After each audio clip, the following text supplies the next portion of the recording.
Please, everyone, we will be standing until our guests arrive and have taken their seats. Thank you very much. Please be seated.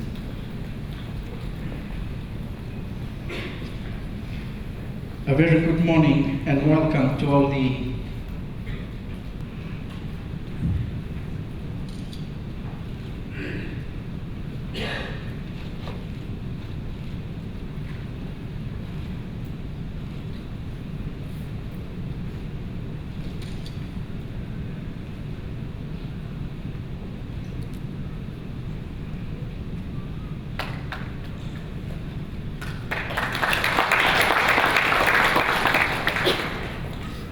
Nisa Mbula Binaka, and a very good morning to you all.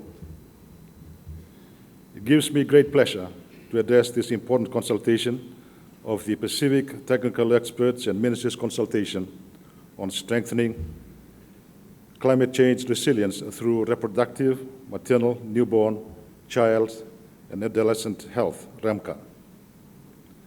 Let me start by congratulating the Minister for Health of Fiji, Honorable Chone Usumate, for hosting this meeting in collaboration with the UNFPA Pacific Sub-Regional Office.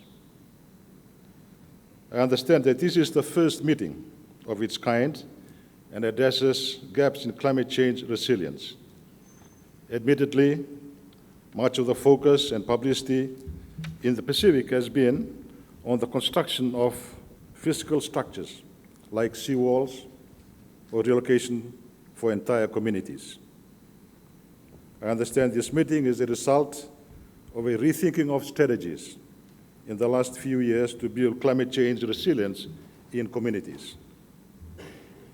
And I must add my appreciation for selecting Fiji to host the first Pacific regional consultation at such an important juncture following the endorsement of the 2030 Sustainable Development Goals only last month.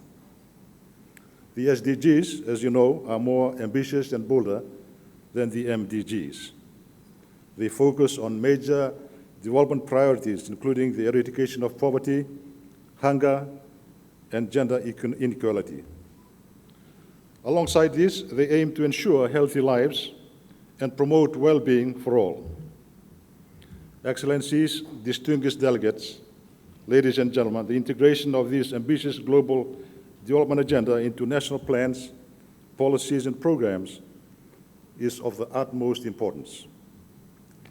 Fiji has been proactive in incorporating this into our constitution, which is in line with constitutional benchmarks in some of the world's leading liberal democracies. The Fijian constitution provides a framework for the development of a modern and progressive state. Among the Constitution's major provisions is the Bill of Rights, guaranteeing a range of civil and political rights for the first time in Fiji's history. Embodying the SDGs, these rights include the right to education, housing, food and water, health and social security, and environmental rights, guaranteeing every person the right to a clean and healthy environment. Strong Pacific leadership is crucial to ensure the full implementation of climate change resilience strategies. One way of achieving this development goal is through reproductive, maternal, newborn, child, and adolescent health, REMCA. There is a need to articulate Pacific concerns on this issue loudly and clearly across international conversations proceeding to the UN Climate Change Conference in Paris, the COP21, next month. The first World Humanitarian Summit in Istanbul, Turkey, in May 2016. And also the United Nations Conference on Housing and Sustainable Urban Development in Ecuador in October 2016. This year in particular, several key declarations have championed this very issue. The 2015 Abu Dhabi Declaration upholds REMCA and well-being for women, newborns, children, and adolescents in humanitarian and fragile settings for every woman, every child, everywhere. The 2015 Sendai Framework for Disaster Risk Reduction recommends that we strengthen the design and implementation of inclusive policies and social safety net mechanisms, including through community involvement integrated with livelihood enhancement programs and access to basic health care services, including maternal, newborn, and child health, sexual and reproductive health, food security. The 2015 Hiri Declaration draws attention to the regional challenges, including health issues, and recalls past declarations of forum leaders that reaffirm the importance of health needs in the region. The 2015 Suva Declaration on Climate Change affirms the need to address gender-based inequality and discrimination as key drivers of effective action on climate change. It also addresses increased support for adaptation measures that address the health sector. At a country level, Fiji in 2012, we launched the National Climate Change Policy. The policy provides a platform for coordination among sectors and direction on national positions and priorities regarding climate change mitigation and adaptation. It is clear in this policy that we all have a part to combat the adverse impacts of climate change. I note that the interface between climate change impacts on the Pacific population's rights and resilience, and the Pacific's reproductive, maternal, newborn, child, and adolescent health has not been fully developed. Also, the specific elements of disaster risk reduction and emergency planning are yet to be fully integrated into national and regional RAMCA planning. Therefore, this consultation should be utilized to the fullest, as it provides an opportunity for bringing together all development, humanitarian, disaster risk reduction, and climate change technical experts to share their experiences and provide constructive inputs into the whole process. The Pacific region faces significant challenges in dealing with the adverse effects of climate change because of our widely dispersed populations, limited resources, and fragmented health systems. Notably, there has been an increase in international aid for health-related activities in the Pacific that aims to consolidate adaptive measures to the threats of climate change. Fiji's second national communication, SNC, to the United Nations Convention on Climate Change indicated that a healthy and productive population was a key for sustainable economic development.